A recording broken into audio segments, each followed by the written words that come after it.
जय श्री कृष्ण। आप सभी को माघ मास कृष्ण पक्ष षठ तिला एकादशी की ढेरों शुभकामनाएं। प्रिय दर्शकों, आज हम बात करेंगे बहुत बड़ी एकादशी, बहुत अधिक पुण्य देने वाली एकादशी षठ तिला एकादशी की। यह एकादशी साधारण नहीं है, ये एकादशी अनंत पुण्य देने वाली है। माघ मास की एकादशी होने के कारण इसका पुण्य वैसे ही अधिक है, और इस पर जो तिल की महिमा है, जो दान की महिमा है, जो अन्नदान की महिमा है, स्वयं नारायण कहते हैं कि वह अद्भुत है। और इसके बिना मनुष्य को मोक्ष तो मिल जाता है, परंतु स्वर्ग में भी जाएंगे या वैकुंठ में भी जाएंगे तो वहाँ अन्न नहीं मिलता खाने को। ये एकादशी बड़ी महत्वपूर्ण है। यही है जिसके कारण आपको स्वर्ग में या जब आप भगवान के धाम जाएंगे, भगवत धाम, तो वहाँ पर अन्न की प्राप्ति होगी, आपका जीवन सुखमय व्यतीत होगा। तो इस एकादशी पर आपको क्या करना चाहिए, कैसे इस एकादशी का व्रत करना चाहिए, इसे षठ तिला कहते हैं। इस पर तिल के 6 प्रकारों का प्रयोग बहुत महत्वपूर्ण कहा गया है। कौन से हैं वो 6 प्रकार, क्या प्रयोग कहा गया है तिल का, और तिल दान कैसे करना है, तिल की महिमा क्या है। अगर आपने तिल के ये 6 प्रकार प्रयोग नहीं किए तो ये एकादशी व्यर्थ चली जाएगी। और ऐसा मैं नहीं, ऋषि पुलस्त्य खुद कहते हैं इसकी महिमा का वर्णन करते हुए। इस एकादशी पर किस किस वस्तु का दान आवश्यक है और क्या विधि होनी चाहिए, क्या नियम होने चाहिए, किन कार्यों को अवश्य करना चाहिए, किन को नहीं करना चाहिए, व्रत के नियम क्या हैं, आदि संपूर्ण जानकारी इस वीडियो के माध्यम से आपको प्रदान की जाएगी। आपसे निवेदन है कि वीडियो यदि थोड़ा सा भी उपयोगी लगे तो कृपया एक बार लाइक अवश्य कर दीजिएगा और जितना हो सके शेयर कीजिए, क्योंकि इस प्रकार की विधि के साथ जानकारी यूट्यूब पर उपलब्ध ही नहीं है। और एकादशी का व्रत तो सर्वाधिक किया जाने वाला व्रत है, बहुत सारे लोग व्रत करते हैं, तो उनको लाभ हो इसके लिए आवश्यक है कि ये जानकारी सब तक पहुंचे। और ये दायित्व आप सभी दर्शकों का है जो देख रहे हैं, तो इसको अधिक से अधिक व्हाट्सएप कीजिए, शेयर कीजिए। आप देख रहे हैं देवभूमि ज्योतिष संस्थान का प्रतिष्ठित यूट्यूब चैनल देवभूमि धार्मिक। हम यहाँ पर सभी व्रत और त्योहारों की सही शास्त्रीय जानकारी प्रदान करते हैं। ज्योतिष शास्त्र और पंचांग के आधार पर आपको बताते हैं कौन सी तिथि कब है, व्रत आदि कब करना है, क्या विधि है, क्या नियम है और क्या गलती नहीं करनी है। यदि आप सभी व्रत और त्योहारों की सही शास्त्रीय जानकारी पाते रहना चाहते हैं तो कृपया चैनल को सब्सक्राइब कीजिए और बेल आइकन को प्रेस कीजिए।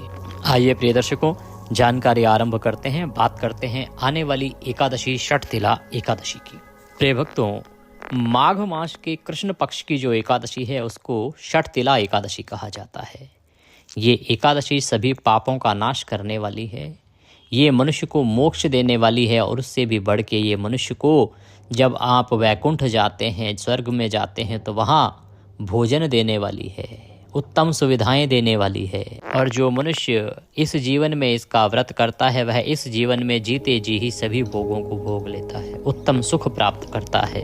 प्रिय दर्शकों, ये एकादशी महत्वपूर्ण इसलिए भी है क्योंकि अगर हम जगत की बात करें तो आज के समय पर सबसे अधिक जो पाप कर्म हो रहा है वो है ईर्ष्या का। ईर्ष्या हर ओर फैली हुई है, हर किसी को किसी न किसी से ईर्ष्या होती है, किसी को किसी की तरक्की से, किसी को किसी की सुंदरता से, किसी को किसी के रिश्तों से। ईर्ष्या बहुत है, और ईर्ष्या जो है वो बड़ा पाप है। ईर्ष्या से जो पाप उत्पन्न होता है वह षठ तिला एकादशी के व्रत पुण्य से नष्ट हो जाता है। ऋषि पुलस्त्य इसकी महिमा बताते हुए कहते हैं कि जो मनुष्य षठ तिला एकादशी का व्रत करते हैं, पूजन करते हैं, वे ब्रह्म हत्या, पराये धन की चोरी, दूसरे की उन्नति को देखकर ईर्ष्या करने का पाप और अनेक प्रकार के व्यसनों में फंसे होने के बाद भी नरक को प्राप्त नहीं करते, उनके सभी पापों का नाश हो जाता है। इसका कारण क्या है? इसका कारण है षठ तिला एकादशी। ऋषि पुलस्त्य कहते हैं कि हे ऋषि दालव्य, ये एक गुप्त रहस्य है जिसके विषय में अधिक लोगों को जानकारी नहीं है। जब ऋषि से पूछा गया कि हे ऋषिवर, ये एकादशी कैसे करनी चाहिए, क्या इसके नियम हैं और किस प्रकार से इसके व्रत को पूर्ण करना चाहिए, तो शास्त्रों में वर्णन मिलता है कि एकादशी से पूर्व पहले दिन ही कुछ नियमों को धारण करना चाहिए, जिसमें कुछ त्याग प्रमुख कहे गए हैं। जैसे अन्न का त्याग है, एक वक्त का आहार लेना चाहिए, लहसुन प्याज आदि का त्याग कर देना चाहिए, तामसिक पदार्थों का त्याग एक दिन पूर्व ही कर देना चाहिए, शहद का प्रयोग वर्जित कहा गया है और एक दिन पूर्व ही मनुष्य को कांसे के पात्र का प्रयोग बंद कर देना चाहिए। शुद्ध चित्त होकर ब्रह्मचर्य धारण करना चाहिए और एकादशी के दिन सुबह उठकर पवित्र स्नान करना चाहिए और विधि विधान से भगवान नारायण का व्रत, पूजन, संकल्प, कथा श्रवण आदि करना चाहिए और रात्रि को जागरण करना चाहिए। ये तो सार रूप में मैंने आपको बताया जो पुराणों में लिखा है, क्योंकि यहाँ पर जो बड़ी जानकारी मैं आपको देने जा रहा हूँ वो ये कि इस एकादशी पर तिल के 6 प्रयोग कहे गए हैं। इसका नाम क्या है? षट तिला। षट मतलब 6, षठ नहीं, षट 6 तिल। 6 तिल का प्रयोग इस एकादशी में महत्वपूर्ण है, इसीलिए इसको षट तिला एकादशी कहा जाता है। अब बात आती है कि वो 6 तिल के प्रयोग हैं कौन कौन से, कहाँ कहाँ तिल को प्रयोग करना है, किस प्रकार से उसका इस्तेमाल होगा, कैसे आप इसका पुण्यफल संपूर्ण रूप से प्राप्त कर सकते हैं। सबसे पहला है तिल से स्नान। तिल युक्त जल से आपने स्नान करना है। स्नान जब आप सुबह नहाने के लिए पानी भरेंगे ना, तो बाल्टी को अच्छे से मांझ लीजिए, साफ़ कीजिए। उसमें पहले थोड़ा गंगा जल भरिए, फिर थोड़े से तिल डालिए उसमें और उसके बाद जल भर के उससे स्नान कीजिए। तिल युक्त जो स्नान होगा, तिल स्नान, इसमें काले तिल मिले तो उत्तम है, काले ना मिले तो आप सफ़ेद भी उपयोग कर सकते हैं। स्नान के समय जो साबुन आदि आप प्रयोग करते हैं वो ना कीजिएगा, उनके स्थान पर तिल का उबटन कहा गया है, शरीर पर लगाना चाहिए तिल का उबटन। मैं समय से पहले आपको जानकारी दे रहा हूँ जिससे कि आप पहले ही इसकी तैयारी कर लें। तिल का उबटन आपको प्रयोग करना चाहिए। इस प्रकार आपने स्नान कर लिया। स्नान करने के बाद जो आप पूजन आदि करेंगे, एकादशी की पूजा करेंगे, उसकी विधि मैं आपको अलग से बताऊंगा। तिल का तीसरा प्रयोग यहाँ बता रहा हूँ आपको। तिल का तीसरा प्रयोग कहा गया है तिल का हवन। तो आपने एक हवन करना है छोटा सा। सामग्री जो बनाते हैं ना उसमें काले तिल डलते ही हैं। जब भी आप हवन करते हैं तो सामग्री में काले तिल डाले जाते हैं, तो उसका हवन करना चाहिए आपको। हवन कैसे करेंगे? आप छोटा हवन कर सकते हैं 11-21 आहुति का। मैं विधि आपको अलग से भी बता दूंगा, एकादशी में अभी समय है। यहाँ प्रमुख जो बता रहा हूँ ये कि कैसे ये एकादशी आपने करनी है। तिल का हवन करना चाहिए। तिल का तर्पण, मैं प्रत्येक एकादशी पर आपको तर्पण बताता ही हूँ और तर्पण में तिल प्रयोग करने को सदा कहता हूँ। काले तिल के बिना हम तर्पण करते ही नहीं हैं। अगर अभी तक कोई नहीं करता था, बहुत से लोग ऐसे भी होंगे जो एकादशी पर तर्पण नहीं करते होंगे। मैं जबकि हमेशा बताता ही हूँ और गीता का 7वां अध्याय भी आपके लिए अपलोड करता ही हूँ। तो तिल का तर्पण करना चाहिए इस दिन, ये इसका तिल का चौथा प्रयोग है। 5वां कहा गया है तिल का भोजन।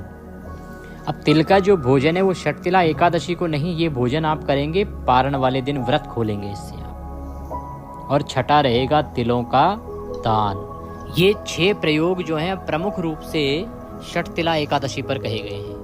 तो तिल युक्त तो आपने स्नान करना है, तिल का ही उबटन प्रयोग करना है, तिल से हवन करना है।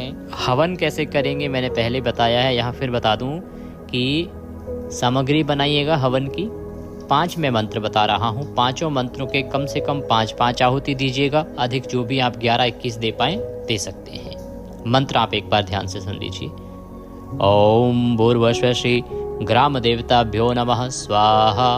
ओम भूर्भुवः श्री ग्राम देवताभ्यो नमः स्वाहा। पहला ये, इसकी 5 या 11 आहुति। फिर स्थान देवता, ओम भूर्भुवः श्री स्थान देवताभ्यो नमः स्वाहा। ओम भूर्भुवः स्वः श्री स्थान देवताभ्यो नमः स्वाहा। वही 5, 11 या 21 जितनी भी आहुति आप दे पाएँ वो इसकी देनी है। फिर आपके जो भी इष्ट देवता हैं उनका ध्यान करना है, उनका चित्र मन में बोलते हुए, उनकी सूरत मन में बसाते हुए, उनका ध्यान करते हुए आहुति देंगे। ओम भूर्भुवः स्वः श्रेष्ठ देवताभ्यो नमः स्वाहा। ओम भूर्भुवः स्वः श्रेष्ठ देवताभ्यो नमः स्वाहा। ओम भूर्भुवः स्वः श्रेष्ठ देवताभ्यो नमः स्वाहा। इसके बाद आपको कुल देवता के नाम की आहुति देनी है। जो आपकी कुल देवी हैं या कुल देवता हैं उनका ध्यान कीजिएगा और उनकी आहुति दीजिएगा। ओम भूर्भुवः स्वः श्री कुल देवताभ्यो नमः स्वाहा। ओम भूर्भुवः स्वः श्री कुल देवताभ्यो नमः स्वाहा। और अंत में भगवान लक्ष्मी नारायण की आहुति देंगी, उनका ध्यान कीजिए। ओम भूर्भुवस्व श्री लक्ष्मी नारायणाभ्यो नमः स्वाहा। ओम भूर्भुवस्व श्री लक्ष्मी नारायणाभ्यो नमः स्वाहा। ओम भूर्भुवस्व श्री लक्ष्मी नारायणाभ्यो नमः स्वाहा। इस प्रकार से ये 5 मंत्र हैं जिनकी आपको आहुति अवश्य देनी है। इसके अतिरिक्त आप चाहें तो महामृत्युंजय मंत्र से आहुति दे सकते हैं, पूरी 1 माला 5 माला की। आप अगर कर सकें तो गायत्री मंत्र से भी आहुति दे सकते हैं, जितने भी आप 1 माला 5 माला 7 माला करना चाहें उतनी। पर ये जो मैंने बताए हैं 5 मंत्र, इनका अवश्य करना चाहिए। ये वो हवन है जो आपके घर के सभी कलेशों को दूर करता है। इसमें आप जिन देवताओं को आहुति दे रहे हैं ना, वो सर्वप्रथम आते हैं। कोई भी हवन पूजन आप करेंगे तो पहले इनको पूजा ही जाएगा। इनके अलावा हवन नहीं हो सकता, पहले इनको पूजेंगे। आप देखेंगे प्रमुख कौन होता है, सबसे पहले वह देवता जो आपके स्थान के देवता हैं। जहाँ आपका घर है ना, वो एक स्थान है, वहाँ का कोई देवता होगा, वहाँ का कोई अधिपति होगा, उसको आहुति मिलनी चाहिए। जिस ग्राम में आप रहते हैं, चाहे शहरों में रहते हैं, लेकिन वो है तो क्षेत्र, उस क्षेत्र का एक अधिपति देवता होता है, तो वह ग्राम देवता कहा गया है शास्त्रों में। उस ग्राम देवता को आहुति दी जानी चाहिए। यही तो है जो सबसे निकट रहते हैं आपके। यही तो अगर प्रसन्न रहेंगे तो आपके घर में खुशहाली रहेगी। फिर आपके इष्ट देवता आते हैं, फिर आपकी कुल देवी आती हैं, और फिर आते हैं जगतपति नारायण, जो संसार को चलाने वाले हैं, जिनके कारण ये संसार है और जो इस संसार का विनाश भी करते हैं। तो उसके बाद अंत में लक्ष्मी नारायण जी का। इस प्रकार से ये आहुतियाँ आपने अवश्य देनी चाहिए। और ये हवन वो हवन है जो आप जितना करें उतना कल्याणकारी है। प्रत्येक अमावस्या कीजिए, पूर्णिमा कीजिए, एकादशी कीजिए। षठ तिला पर तो शास्त्रों ने ही कह दिया कि करना है आपको तिलयुक्त हवन, अन्यथा आप प्रत्येक एकादशी पर भी यदि हवन करते हैं तो बड़ा उत्तम है। यहाँ पे मैं अभी जो जानकारी दे रहा हूँ, इसके बाद भी बहुत सारे वीडियो आएंगे मेरे षठ तिला एकादशी के विषय में, क्योंकि ये एकादशी बहुत बड़ी एकादशी है। इसकी महिमा बहुत है और इसके नियम बहुत सारे हैं। ऐसी जानकारियाँ हैं इसके बारे में जो आपने पहले सुनी नहीं होंगी। पिछले साल भी मैंने बहुत सारी जानकारियाँ दी थी इसके विषय में जो पुराणों में वर्णित हैं। इस वर्ष फिर से मैं और नई जानकारी लेके आ रहा हूँ आपके लिए। तो इस प्रकार से ये तिल के 6 प्रयोग आपने अवश्य करने हैं। अब बात करते हैं इसकी पूजा विधि की। तो स्नान आदि से निवृत्त होकर स्वच्छ वस्त्र धारण करने के बाद आपने जो आपका पूजा स्थल है ना, वहाँ पे बैठ जाना है। सामग्री आप देख लीजिए एक बार कि क्या क्या सामग्री इसमें पूजा के लिए चाहिएगी आपको, वो नोट कर लीजिए, उसको एकत्र कर लीजिएगा। सामग्री के रूप में आपके पास भगवान श्री हरि विष्णु का कोई चित्र या प्रतिमा उनकी होनी चाहिए। उनको स्थापित करने के लिए एक चौकी लीजिएगा। चौकी पर बिछाने के लिए पीला या लाल वस्त्र लीजिएगा।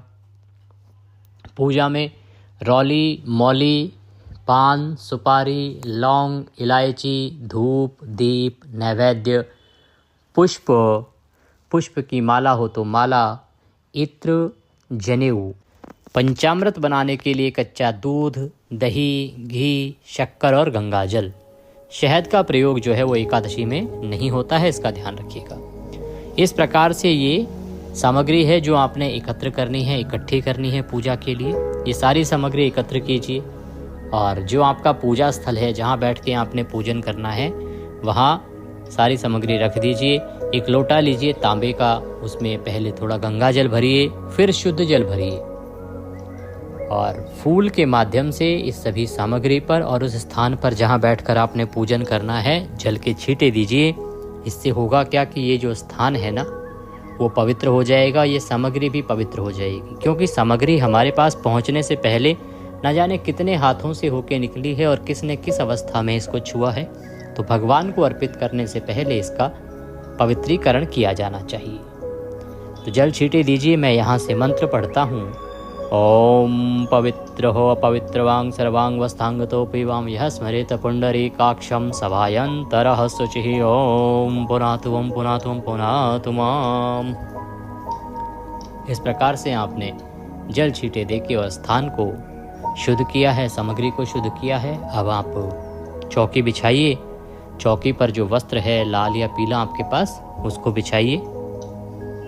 उस पर भगवान नारायण की, भगवान विष्णु की जो तस्वीर या प्रतिमा आपके पास है उसको स्थापित कीजिए, विराजमान कीजिए। उनको विराजमान करने के बाद उनके सामने घी का दिया रखिए। अगर घी का दिया रख रहे हैं तो सीधे हाथ की ओर रखा जाएगा और तेल का दिया रख रहे हैं तो वो उल्टे हाथ की ओर आपने रखना है। इस प्रकार से स्थापना करने के बाद 1 चम्मच जल अपने सीधे हाथ पे लीजिए और हाथ धो लीजिए। हस्तो प्रक्षालनम, हाथ धो लीजिए। हाथ धो के आपने जलाचमनी करनी है। तो 2-2 बूंद जल आपने 3 बार पीना है एक एक मंत्र पर। ओम माधवाय नमः, जल लीजिए, पी जाइए। ओम केशवाय नमः, जल लीजिए, पी जाइए। ओम नारायणाय नमः, जल लीजिए, पी जाइए। ओम ऋषिकेशाय नमो नमः, हस्तो प्रक्षालनम, हाथ धो लीजिए। हाथ धोने के बाद अपने आप को तिलक कीजिए, मौली बांधिए। अब हम संकल्प करते हुए भगवान का पूजन करेंगे। तो धूप और दीप जो सामने रखे हैं उनको प्रज्वलित कीजिए और व्रत पूजन का संकल्प कीजिए। संकल्प करने के लिए अपने सीधे हाथ पर जल लीजिए। 1 रुपये का सिक्का दक्षिणा के रूप में कम से कम रखिए, अधिक जो भी रखना चाहें वो रख सकते हैं। पुष्प हैं तो पुष्प रख लीजिए हाथ में। भगवान का ध्यान करते हुए बोलिए ओम श्री विष्णु, ओम श्री विष्णु, ओम श्री विष्णु। अपना नाम, अपना गोत्र, जिस स्थान पर बैठकर संकल्प कर रहे हैं वहाँ का मकान नंबर, क्षेत्र का नाम, शहर का नाम, माघ मासे कृष्ण पक्षे एकादश्यायाम पुण्यतिथियो आयु आरोग्यता प्राप्त्यार्थाय, सुख संपत्ति प्राप्त्यार्थाय, पाप नाशनार्थाय, भगवान श्री हरि विष्णु प्रसन्नार्थाय षट तिला एकादशी व्रत पूजन कथा श्रवण च संकल्पम संकरिष्ये। बोले सौ श्री विष्णु शरणौ शरणम प्रपद्ये, और वह संकल्प भगवान के चरणों में अर्पित कर दीजिए। इस प्रकार से आपने संकल्प करना है। जो माताएं, बहनें, भाई बंधु इस शास्त्रीय विधि से ना कर पाएं, वो हाथ में जल लेके, पुष्प लेके भगवान से निवेदन करना कि हे भगवान विष्णु, आज माघ कृष्णा एकादशी के दिन हम अपने जीवन को उत्तम बनाने के उद्देश्य से, अच्छे स्वास्थ्य की कामना, अच्छे जीवन की कामना और जीवन के बाद मोक्ष की कामना से ये व्रत कर रहे हैं। हम इसको सफलतापूर्वक कर पाएं, इतनी हमें शक्ति दीजिए और इसे स्वीकार कीजिए। और वह संकल्प भगवान के चरणों में अर्पित कर दीजिएगा। ऐसे आपने संकल्प करना है। संकल्प करने के बाद भगवान विष्णु का पूजन करना है।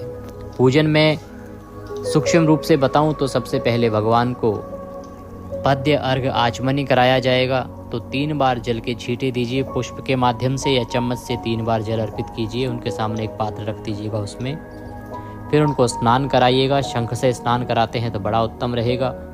तदुपरांत पंचामृत से स्नान कराइएगा, या आप तस्वीर पर पूजन कर रहे हैं तो पंचामृत को फूल पर लगा लीजिएगा और वह अर्पित कीजिएगा। ध्यान दीजिएगा, ये जो पंचामृत आप बनाएंगे ना, इसमें शहद नहीं प्रयोग होगा। कच्चा दूध, दही, घी, शक्कर और गंगाजल यही प्रयोग होंगे। तो पंचामृत अर्पित कीजिएगा। पंचामृत से स्नान कराने के बाद फिर भगवान को आप पुनः शुद्ध जल से स्नान कराएंगे। तो आप फूल के माध्यम से जल के छींटे दीजिएगा, या प्रतिमा है तो आप शंख से नहला सकते हैं अच्छे से जल से। स्नान के बाद वस्त्र के रूप में मौली का एक टुकड़ा तोड़िएगा, वह अर्पित कीजिएगा। इत्र के रूप में इत्र को जो है फूल पर लगा के चढ़ाइएगा। और यज्ञोपवीत जनेऊ होती है, जनेऊ अर्पित करने के लिए जनेऊ को पहले रौले कुमकुम आदि से तिलक कर लेना, फिर आप चढ़ा दीजिएगा। तिलक कीजिएगा भगवान को। तिलक करके पुष्प अर्पित कीजिए। फूलों की माला है तो माला पहनाइएगा। धूप दिखाइएगा, दीप दिखाइएगा। नैवेद्य के रूप में तिल से बनी हुई जो भी कोई मिठाई आपके पास हो वह अर्पित कीजिएगा। और 1 चम्मच जल आचमनी के रूप में अर्पित कीजिएगा भगवान को। तदोपरांत तांबूलम पूंगी फलम, तांबूल अर्पित करना। तांबूल क्या होता है? तांबूल होगा पान का पत्ता लीजिए, उस पर 2 लौंग, 2 इलायची और 1 सुपारी रखिए, वह अर्पित कीजिएगा। हाथ जोड़ के नमस्कार कीजिएगा। जो दक्षिणा चढ़ानी हो दक्षिणा चढ़ाइएगा और फिर भगवान से प्रार्थना कीजिएगा जो आपकी कामनाएं हैं उनके लिए। तदुपरांत बैठ के और शांत चित्त होके एकादशी की कथा सुनिएगा। षटतिला एकादशी की कथा बड़ी महत्वपूर्ण है और बड़ी ही उत्तम कथा है। ऋषि पुलस्त्य के द्वारा यह कही गई है। ऋषि पुलस्त्य से जब दालभ ऋषि ने इसके विषय में पूछा था वह वर्णन आएगा। सही कथा यदि सुनते रहना चाहते हैं और चैनल पर नए हैं तो अभी सब्सक्राइब कर लीजिए, क्योंकि ये एक ज्योतिष संस्थान का चैनल है। हमारे पास 100 वर्षों की लेगेसी है। हमारी 4 पीढ़ियाँ इसी पांडित्य कर्म में बीती हैं। तो हमारे पास वो सभी पुराण उपलब्ध हैं जो आज विलुप्त हो गए हैं, मिलते ही नहीं हैं। हमारे पूर्वजों की देन है, हमारे पास हैं, तो हम आपको जानकारियाँ देते रहते हैं। आप हमारे साथ व्हाट्सएप पर भी जुड़ सकते हैं। व्हाट्सएप ग्रुप पर जुड़ जाइए। स्क्रीन पर एक नंबर आ रहा होगा 900 से, उस पर व्हाट्सएप मैसेज लिखिए, अपना नाम लिखिए और कहिए कि आपके नंबर को ऐड करना चाहते हैं। तो हम आपको अपने ग्रुप में ऐड कर देंगे व्हाट्सएप पर। उससे क्या होगा, सारी जानकारी सीधे मोबाइल पर आती रहेंगी आपको। और कुछ पूछना भी हो बीच में, कभी कई बार कुछ आ जाता है ऐसा कि इसको कैसे करें, तो आप व्हाट्सएप मैसेज के माध्यम से पूछ भी पाएंगे। जुड़ना चाहते हैं तो अभी नंबर स्क्रीन पर आ रहा है, उसको नोट कीजिए और उस पर मैसेज भेजिए। तो पूजन के बाद कथा श्रवण कीजिएगा, नियमों के अनुसार दिन को व्यतीत कीजिएगा। इसमें जागरण की बड़ी महिमा है, इसके विषय में मैं अगले वीडियो में बात करूंगा। और साथ ही कुंभदान की बड़ी महिमा है। कुंभदान रह गया है घड़े का दान, कुंभदान मतलब घड़े का दान, वो कैसे करना है इसके विषय में भी मैं अगले वीडियो में आपसे चर्चा करूंगा। वह वीडियो अवश्य देखिएगा, क्योंकि ये एकादशी बड़ी एकादशी है और इसके विषय में बताने के लिए बहुत कुछ है। रात्रि जागरण की जो महिमा है वह भी मैं आपको बताऊंगा, और पारण की जानकारी के लिए भी मैं आपको एक अलग से वीडियो प्रदान करूंगा, क्योंकि इसका जो पारण होता है वह भी बड़ा ही महत्वपूर्ण होता है और बाकी एकादशी से अलग होता है। प्रश्न उठता है कि ये एकादशी जो है इसका व्रत किया कब जाएगा। तो प्रिय दर्शकों, इस एकादशी का व्रत किया जाता है माघ मास में कृष्ण पक्ष की जब एकादशी तिथि सूर्य के मुख से होती है उस दिन। एकादशी तिथि की शुरुआत हो रही है 13 जनवरी को शाम को 3:17 पर और ये समाप्त होगी 14 जनवरी को शाम को 5:52 पर। ऐसे में सूर्य के मुख से 14 जनवरी को एकादशी रहेगी और सायंकाल तक रहेगी। बड़ी उत्तम एकादशी है, तो 14 जनवरी को ही आप व्रत करेंगे, क्योंकि उत्तम व्रत है और सर्वा है, सभी को इसी दिन करना है 14 जनवरी को। और ध्यान दीजिएगा, इसी दिन इस बार मकर संक्रांति भी है। उसकी वीडियो मैंने पहले ही अपलोड कर दिया, उनका लाभ लीजिए कि कौन से 14 दान करने चाहिए, 5 दान जो महापुण्य देने वाले हैं, वो सब वीडियो चैनल पर उपलब्ध हैं। आप व्हाट्सएप पर भी मंगवा सकते हैं अगर आपको ना मिले तो। बड़े महत्वपूर्ण हैं वो वीडियो, उनको अवश्य देखिएगा। बड़ा दिन है 14 जनवरी, नोट कर लीजिए अपने कैलेंडर में। मकर संक्रांति और बहुत बड़ी एकादशी दोनों एक साथ हैं। बहुत सारे शुभ योग भी बन रहे हैं, इनके विषय में भी मैं अगले वीडियो में आपको जानकारी प्रदान करूंगा। बुधवार का दिन रहेगा, 14 जनवरी को एकादशी का व्रत किया जाएगा और 15 जनवरी को आप पारण करेंगे। अब बात करते हैं कि जो आप व्रत पूजन करेंगे उसके लिए शुभ समय क्या रहेगा। बुधवार को पहला चौघड़िया उत्तम होता है, दूसरा चौघड़िया भी उत्तम होता है, तो आप सुबह सूर्य उदय से और 3 घंटे के भीतर पूजन कर सकते हैं। 7:18 से और 10:18 तक का जो समय है ये उत्तम समय है, इसमें आप पूजन करेंगे, कल्याणकारी रहेगा। कुछ और पूछना बाकी रहे तो आप कमेंट बॉक्स में लिख के भी पूछ सकते हैं और व्हाट्सएप के माध्यम से भी जुड़ सकते हैं। बाकी अगली वीडियो में बहुत सारी जानकारियां मैं आपके लिए और लेके आऊँगा। जुड़े रहिए चैनल के साथ, जितना हो सके वीडियो को शेयर कीजिएगा। प्रार्थना यही है कि सही जानकारी लोगों तक पहुंचे, इसके लिए आवश्यक है कि जो आप जैसे बड़े विद्वान लोग हैं वो सही जानकारियों को आगे भेजें। होता क्या है कि जो उपद्रवी लोग होते हैं, जो नकारात्मक जानकारियां होती हैं, उनको बड़ी तेज़ी से भेज देते हैं। आप जैसे जो समझदार लोग होते हैं, आपके पास अच्छी जानकारी पहुंचती है, लेकिन आप इसमें विश्वास नहीं करते कि आप लोगों को भेजें, इसलिए वो जानकारियां आगे पहुंच नहीं पाती हैं। तो कृपया इसको आगे भेजिए, लोगों के साथ शेयर कीजिए, जिससे कि सभी लोग जानकारी प्राप्त कर सकें। और भगवान नारायण कहते हैं कि उनकी महिमा को जितना आप प्रचारित प्रसारित करेंगे उतना कल्याण होगा। यदि दक्षिणा स्वरूप कुछ भी हमें अर्पित करना चाहते हैं, भेजना चाहते हैं, तो स्क्रीन पर नंबर आ रहा है 900 से, उस पर भेज सकते हैं। और साथ में QR कोड भी दिया गया है, उसको स्कैन करके भी भेज सकते हैं। नारायण सब पर कृपा करें। हरे कृष्ण।